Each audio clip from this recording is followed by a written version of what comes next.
Hey, everybody. This week on VGRT, we're going to talk about how up-and-coming studios can raise capital from a point of zero. In other words, how do you starve up? Because that's really what we're talking about. So let's get into that right now.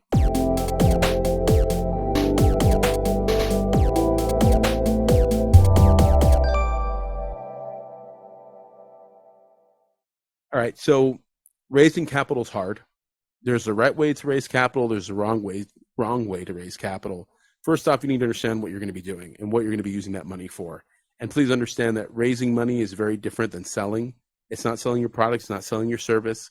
Selling a company and raising money are such a highly critical skill and such an exotic skill that you're always going to make sure that you have the right type of advisors around you to make this happen. So if you're going to come and say, well, I'm starting, I don't have any advisors. Well, here's the first thing I'm going to ask you. Do you understand how to run a business? Do you understand how to make money in your business? If the answer is no, then you shouldn't be raising capital.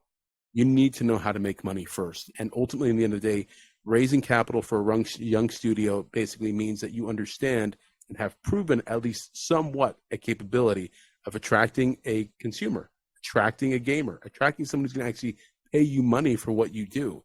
If you don't even have that and just have great idea and hopes and dreams, sure, there's going to be someone there, but that person's going to take advantage of you because that's the game. They understand that you don't know and you might have talent and they have capital, and 9 times out of 10, their capital is going to dominate your talent. So ultimately, I would say this is that if you're not making any money yet, or you have no prospect of making money yet, don't look at basically raising capital until you've made that first dollar. Now, let's assume that you have some money coming in and that it's starting to go, but you need more capital. Go out there and find yourself someone who understands what you're trying to achieve, who believes in your vision. Your vision should be written down. There should be a business plan. You should be able to understand your organization, your financial outlook. You should be able to propose what this business looks like in the next 3 to 5 years and be able to eloquently express that through a vision, through an understanding, a common purpose between you and your partners, especially if you have a team. Especially, I would say you should have a team if you're raising capital. If you haven't even gotten to the team part yet, do not raise capital. You need to basically find a way to bring people on board into your vision without money being the primary motivator. Now, other people out there might be like, well, hey, what is this, a hippie? It's not a hippie. It's basically understanding that if you can't motivate to do things outside of money, you have no business basically running a business. Because ultimately, in the end, you will not win without building a superior culture, which means you have the ability to express and convince people of your capability. It's just like faith. You got to be able to get people to basically believe in something they cannot see, they cannot touch, taste, but they can feel. That ultimately is how you get there. And once you're able to do that, then you can go about raising capital.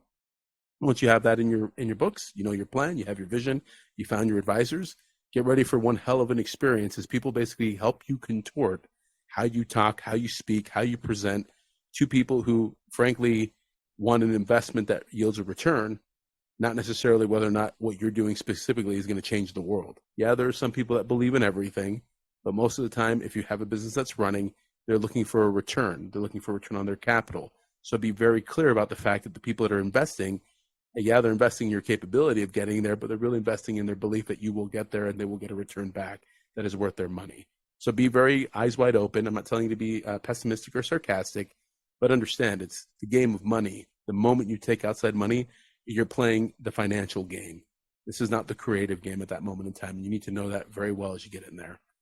So my advice for young entrepreneurs and specifically for young teams starting out, run your business first without anyone else's money. Prove that you can make money on your own.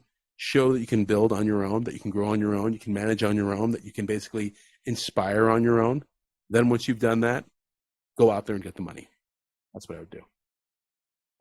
Everyone, thank you again for listening to Video Games Real Talk. It is season 4. We will be coming out every week with a new show. As always, if you have any comments or questions or concerns, please feel free to hit us up on social media. You can get me at Starveup. You can also find us at VGRT. And of course, as always, please share with your friends.